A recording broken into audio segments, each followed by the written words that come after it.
25 برس پہلے والی نفیسہ اور آج کی نفیسہ میں زمین آسمان کا فرق تھا، اور بدل تو صادق صاحب تو بھی چکے تھے، دونوں ہی جوانی سے بڑھاپے میں داخل ہو چکے تھے۔ کیسے ہیں آپ؟ نفیسہ بیگم نے دھیمے سے کہا۔ باقی لوگ کیوں نہیں آئے؟ احمد، شبیر اور زبیر، وہ سب بھی تو بے چین ہوں گے مجھ سے ملنے کے لیے، صادق صاحب نے پرجوش لہجے میں کہا۔ تو نفیسہ بیگم چپ سی ہو گئی۔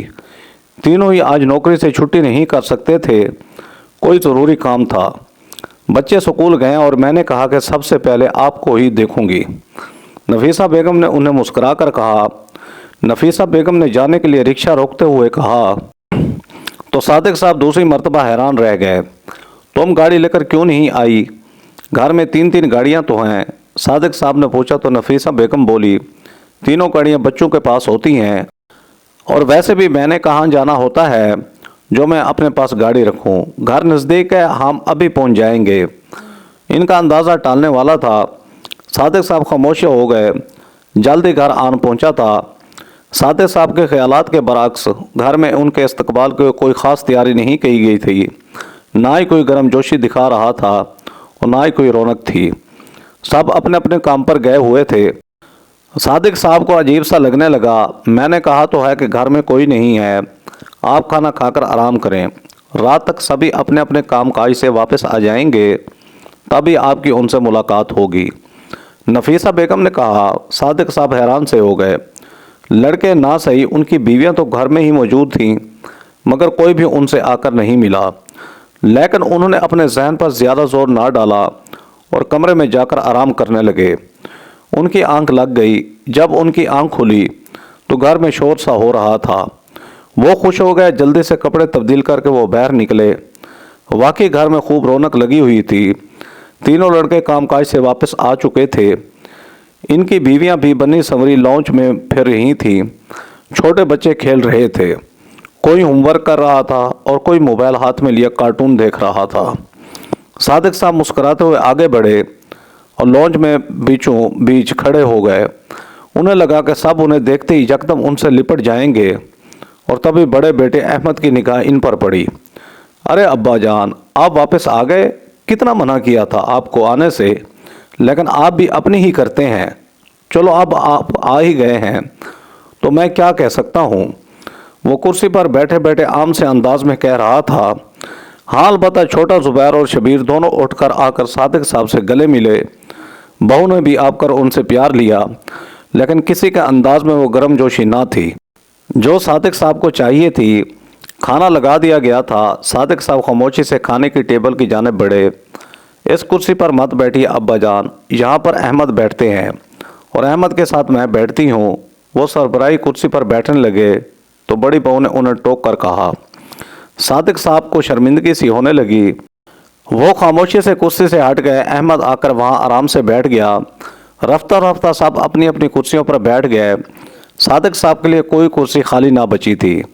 نفیسہ بیگم خاموشی سے یہ سب دیکھ رہی تھی۔ وہ اپنی جگہ سے اٹھ گئی۔ آپ اندر کمرے میں بیٹھ جائیے، میں آپ کو وہیں کھانا دے دیتی ہوں۔ صادق صاحب ہکا بکا رہ گئے۔ یہ کیسا استقبال تھا؟ اس کی تو انہیں ذرا بھی امید نہیں تھی۔ انہوں نے گھبرا کر اپنے بچوں کی جانب دیکھا، کوئی بھی ان کی جانب متوجہ نہیں تھا۔ سبھی اپنی اپنی بیویوں سے بات کرتے ہوئے دن بھر کی روٹین شیئر کر رہے تھے۔ نفیسہ بیگم نے ان کا ہاتھ تھاما۔ یہاں کھڑے رہنے کا کوئی فائدہ نہیں، آپ اندر بیٹھ جائیے۔ وہ انہیں لے کر کمرے کی جانب بڑھی۔ صادق صاحب نے صاف دیکھا تھا کہ نفیسہ بیگم کے بھی ٹیبل سے اٹھ جانے پر کسی کو کوئی فرق نہیں پڑا تھا۔ صادق صاحب کا دل خشک پتے کی طرح لرز جو رہا تھا۔ کیا بچے میرے آنے سے خوش نہیں ہیں؟ انہوں نے کمرے میں جاتے ہوئے نفیسہ بیگم سے کہا۔ وہ چپ سی ہو گئی۔ دراصل بچے چاہتے تھے کہ ابھی کچھ وقت آپ اور سعودیہ عرب میں گزار لیں۔ احمد کاروبار کرنا چاہتا تھا، اس کے لیے اسے رقم چاہیے۔ زبیر نے بھی ایک نیا پلاٹ خریدنا تھا، اس کے لیے بھی اسے پیسے چاہیے تھے۔ آپ کے جلدی واپس آنے سے انہیں تھوڑی مایوسی ہوئی ہے۔ نفیسہ بیگم بات کو جتنا ہلکا بنا کر ان کے سامنے پیش کر سکتی تھی انہوں نے کیا، مگر صادق صاحب کا دل مطمئن نہیں ہو رہا تھا۔ نفیسہ، میں نے 25 سال سعودی عرب میں گزارے، اب میرا دل وہاں تنگ ہو گیا تھا۔ میں تم سب کے ساتھ زندگی گزارنا چاہتا ہوں۔ وہ بچوں کی طرح پھوٹ پھوٹ کر رو دیے۔ نفیسہ بیگم بھی خاموش بیٹھی رہیں، خود وہ بھی رونے لگ گئیں۔ کچھ دیر بعد جب صادق صاحب کا دل تھوڑا ہلکا ہوا تو نفیسہ بیگم نے کہا، میں آپ کے لیے کھانا لاتی ہوں، آپ نے صبح بھی کچھ نہیں کھایا۔ وہ کمرے سے باہر آئی، ڈائننگ ٹیبل خالی پڑا تھا، سب لوگ کھانا کھا کر اٹھ چکے تھے، صرف بڑی بہو برتن سمیٹ رہی تھی۔ بیٹا اپنے ابو کے لیے کھانا تو ڈال دو، نفیسہ بیگم نے کہا۔ بہو یکدم چونکی، ارے کھانا تو بچا ہی نہیں، ساری روٹی بھی ختم ہو گئی اور سالن بھی، چاول تو آج بچوں نے ہی ختم کر ڈالے۔ امی آپ ایسا کریں، انہیں باہر سے منگوا کر کچھ دے دیں، عام سے انداز میں کہتے ہوئے برتن سمیٹ کر کچن میں لے گئی۔ نفیسہ بیگم کے پیروں تلے سے زمین نکل گئی۔ اگر وہ اندر جا کر صادق صاحب کو یہ بتاتی تو ان کا دل مزید برا ہو جانا تھا۔ انہوں نے سوچا، چھوٹے زبیر سے کہہ دیتی ہوں، وہ باہر سے کھانا منگوا دیتا ہے۔ انہیں تو باہر سے کھانا منگوانے کا طریقہ بھی نہیں آتا تھا۔ وہ دھیرے دھیرے چلتی ہوئی زبیر کے کمرے کے پاس گئی۔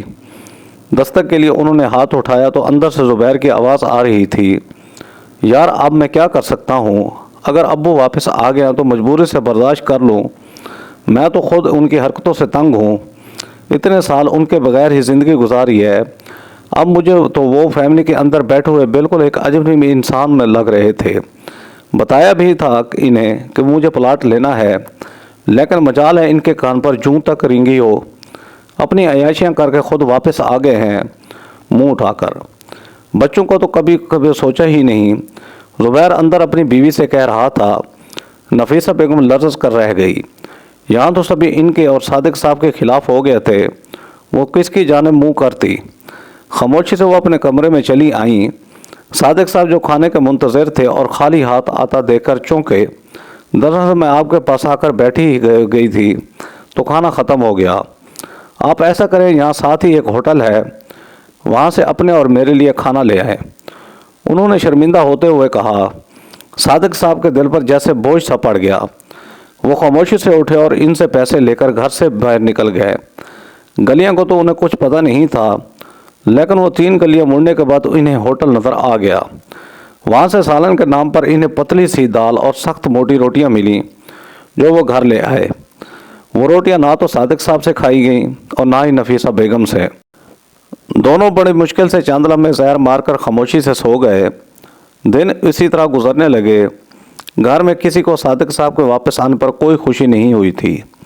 اس بات کا صادق صاحب کو بھی اچھی طرح احساس ہو رہا تھا۔ سبھی ان سے بیزاری سے بات کرتے، ان کا دل چاہتے کہ وہ ان سے پوچھیں کہ 25 سال جو انہوں نے اتنی کمائیاں کر کے انہیں پیسے بھیجے تھے، آخر ان کا احسان کیوں نہیں مانتے۔ نفیسہ بیگم کی حیثیت بھی گھر میں ایک معمولی فرد کی سی تھی، دل چاہتا تو انہیں کھانا دے دیا جاتا، ورنہ وہ دونوں بھوکے ہی رہتے۔ ایک روز وہ لانچ میں بیٹھے ٹی وی پر خبریں دیکھ رہے تھے۔ احمد ان سے کچھ فاصلے پر بیٹھا لیپ ٹاپ پر اپنا کام کر رہا تھا۔ جب شبیر اندر داخل ہوا، ارے احمد بھائی، آپ نے سامنے والوں کی کوٹھی دیکھی ہے کہ اس قدر شاندار بن گئی ہے، وہ اٹلی سے ماربل منگوا کر لگوایا انہوں نے، اور آرٹ کی ٹیکچر تو ایسا خوبصورت ہے کہ وہ اپنے اس شہر میں نے آج تک ایسی شاندار کوٹھی نہیں دیکھی، خوب پیسہ لگایا ہے انہوں نے، وہ اشتیاق سے کہتا ہوا احمد کے برابر بیٹھ گیا۔ احمد بھی مسکرا دیا، ہاں میرا بھی بہت دل تھا کہ ہمارا بھی گھر ایسا ہی شاندار ہو، لیکن نہ جانے ہمارے ابا کو کیا سوچی کہ منہ اٹھا کر پاکستان واپس آ گئے ہیں، یہ نہیں کہ چند سال اور وہاں رہ کر کچھ پیسے بھیج دیتے تو وہاں ہم اپنی رہائش کے لیے اچھی سی جگہ بنا سکتے۔ احمد نے باپ کی جانب دیکھے ہوئے تلخی سے کہا۔ صادق صاحب سن سے بیٹھے رہ گئے۔ شبیر کی آنکھوں میں بھی ناگواری نظر آ رہی تھی۔ بیٹا میں نے اتنے سال تو وہاں پر کام کیا ہے، اب میری بوڑھی ہڈیاں میں اتنا دم نہیں کہ میں سعودیہ میں مزید کام کرتا، اور ویسے بھی تم سب اپنی نوکریوں والے ہو، اچھے خاصے پیسے کما رہے ہو، پھر میری آمدنی کی کیا ضرورت ہے۔ صادق صاحب نے ہمت کر کے کہہ ڈالا، مگر دونوں بچوں کو تو ایسا لگا جیسے پتہ نہیں انہوں نے کیا بات کہہ دی ہو۔ اب آپ ہماری آمدنی پر تو نگاہ مت رکھیں، پاکستان میں ملتا ہی کیا ہے، جب آپ کو اچھی طرح پتہ ہے کہ میں اتنے عرصے سے کاروبار کرنے کی کوشش کر رہا تھا، اب وہ بھی نہیں ہو پائے گا۔ ہم تینوں کو اپنے بچوں سمیت اس کھنڈر نما گھر میں ساری عمر رہنا پڑے گا، لیکن آپ تو خوش ہو جائیں، کیونکہ اب آپ یہاں پر عیاشی کے ساتھ چارپائی توڑتے رہتے ہیں۔ تلخی بھرے لہجے میں کہتا ہوا احمد ان کے پاس سے اٹھ کے اندر چلا گیا۔ شبیر بھی برے برے منہ بناتا اندر چلا گیا۔ صادق صاحب پر تو جیسے گھڑوں پانی پڑ گیا۔ انہیں اندازہ نہیں تھا کہ بچے ان سے اتنی نفرت کرنے لگے ہیں۔ ان کی آنکھوں سے تو آنسو نکلے اور ان کی داڑھی میں جذب ہو گئے۔ کانپتے ہاتھوں سے انہوں نے اپنے جیب میں پڑا ہوا موبائل نکالا۔ انہوں نے ایک فیصلہ کر لیا تھا۔ تھوڑی دیر کے بعد وہ اپنے اس عربی شیخ کا نمبر ملا رہے تھے جس کے پاس وہ پچھلے 25 سالوں تک کام کرتے رہے تھے۔ انہیں یاد تھا اس شیخ نے انہیں پاکستان جانے سے کتنا منع کیا تھا۔ اس نے دبے دبے الفاظ میں کہا بھی تھا کہ جب اولاد کو باپ کی آمدنی سے محبت ہو جائے تو انہیں باپ کسی کام کا نہیں لگتا۔ مگر صادق صاحب نے نفی میں سر ہلا کر کہا کہ ان کے بچے ایسے نہیں ہیں۔ مگر آج تو وہ خود ہی شرمندہ ہو رہے تھے۔ انہوں نے عربی شیخ سے درخواست کی کہ وہ دوبارہ سعودیہ آ کر ان کے پاس کام کرنا چاہتے ہیں۔ عربی شیخ نے ایک زوردار قہقہہ لگایا۔ کیوں کیا کیا؟ بچوں نے 2 وقت کی روٹی دینے سے بھی انکار کر دیا ہے۔ صادق صاحب خاموش سے ہو گئے۔ وہ اچھا آدمی تھا اور صادق صاحب اس کی اچھی خاصی دوستی بھی تھی، اس لیے انہوں نے صادق صاحب کی بات مان لی اور اس عمر میں بھی دوبارہ انہیں اپنے پاس ملازمت پر رکھنے کی حامی بھر لی۔ فون بند کر کے صادق صاحب خاموشی سے اٹھے اور اندر جا کر اپنا بیگ پیک کرنے لگے۔ کہاں جا رہے ہیں آپ؟ انہیں بیگ پیک کرتا دیکھ کر نفیسہ بیگم چونک سی گئی۔ صادق صاحب نے انہیں دیکھا اور انہیں ہاتھ پکڑ کر اپنے پاس بٹھا لیا۔ کچھ دیر تک تو وہ ان سے بات کرتے رہے۔ نفیسہ بیگم کے چہرے کا رنگ متغیر ہو رہا تھا مگر ان کی آنکھوں میں آنسو بھی تھے۔ صادق صاحب کی بات انہیں سمجھ بھی آ گئی تھی۔ میں فلائٹ بک کروا چکا ہوں، بس اب شام تک ہی گھر میں ہوں، شام میں دوبارہ چلا جاؤں گا، انہوں نے کہا۔ نفیسہ بیگم سر جھکا کر رہ گئی۔ کتنے عرصے بعد تو آپ واپس آئے تھے لیکن اب دوبارہ جا رہے ہیں؟ وہ کچھ نہیں کر سکتی تھی۔ شام ہوئی تو سارے افراد گھر میں جمع تھے۔ ایسے میں صادق صاحب اندر سے اپنا سوٹ کیس لے کر باہر نکلے۔ سبھی نے چونک کر دیکھا۔ خدا حافظ بچوں، میں دوبارہ سعودیہ جا رہا ہوں۔ مجھے اندازہ ہو گیا ہے کہ اس گھر میں میری کوئی جگہ نہیں۔ میرے عربی مالک نے مجھے دوبارہ فون کر کے بلا لیا ہے۔ صادق صاحب نے سنجیدگی سے کہا۔ تمام بیٹھے ہوئے افراد میں جیسے خوشی کی ایک لہر سی دوڑ گئی۔ احمد جو صبح ان سے بدتمیزی کر کے گیا تھا یکدم اٹھا اور ان کے گلے لگ گیا۔ یقین نہیں آ رہا ابا جان، یہ تو بہت خوشی کی خبر ہے۔ آپ نے پہلے بتایا ہی نہیں کہ آپ جانے والے ہیں۔ ہم آپ کے لیے ایک شاندار دعوت کا انتظام کرتے۔ سبھی بیٹے ان کے آس پاس جمع ہو کر محبت بھرے جملے بول رہے تھے اور صادق صاحب تلخی سے مسکرا رہے تھے۔ اس محبت کی اصلیت کیا ہے یہ تو وہ بخوبی دیکھ ہی چکے تھے۔ انہوں نے سرسری انداز میں سب کو سلام کیا اور گھر سے نکلتے چلے گئے۔ نفیسہ بیگم حیران تھی کہ بچوں نے کیسے اپنا رنگ بدلا ہے، مگر وہ بہت ہی خوش تھے۔ احمد اب پھر سے اپنے کاروبار کی باتیں کرنے لگا تھا۔ شبیر ارادے ظاہر کر رہا تھا کہ جیسے ہی باپ نے پیسہ بھیجا وہ سامنے والی کوٹھی خرید لیں گے اور سارے کے سارے وہیں شفٹ ہو جائیں گے۔ نفیسہ بیگم خاموشی سے اندر اپنے کمرے میں چلی گئی۔ دن خاموشی سے گزرنے لگے لیکن اب گھر میں بےتابی سے دوبارہ انتظار کیا جا رہا تھا کہ کب صادق صاحب سعودیہ سے رقم بھیجیں۔ لیکن ایک حیرت انگیز بات ہوئی۔ صادق صاحب نے اب گھر فون کرنا بند کر دیا تھا۔ وہ فون اگر کرتے بھی تو رات کے 2-2:30 بجے کرتے، جو نفیسہ بیگم کے علاوہ کوئی ان سے بات نہ کر سکتا تھا۔ بچے پوچھتے اماں جان ابا کو وہاں جاتے ہی نوکری مل تو گئی نا، کہ ایسا نہ ہو وہ چند دن بعد دوبارہ واپس آ جائیں۔ میں نے تو سامنے والوں سے بات بھی کر لی ہے کہ کوٹھی ہم خریدنے والے ہیں، مالک تیار ہے، تقریباً 3 کروڑ روپے مانگ رہا ہے وہ کوٹھی ہمارے نام کرنے کی۔ شبیر پروانے کی طرح منڈلاتا ہوا اماں سے پوچھتا رہا مگر وہ کچھ نہ بولتی۔ 1 مہینہ گزرا، 2 مہینے گزرے، 3 مہینے گزر گئے مگر صادق صاحب نے باہر سے کوئی رقم نہ بھیجی۔ اب ان کے تینوں بیٹے جھنجھلائے ہوئے تھے۔ یار شبیر ابا کو فون کر کے پتہ تو کر، آخر کہاں رہ گئے ہیں؟ میں نے کاروبار کی ڈیل کر لی ہے اور مجھے رقم دینی ہے۔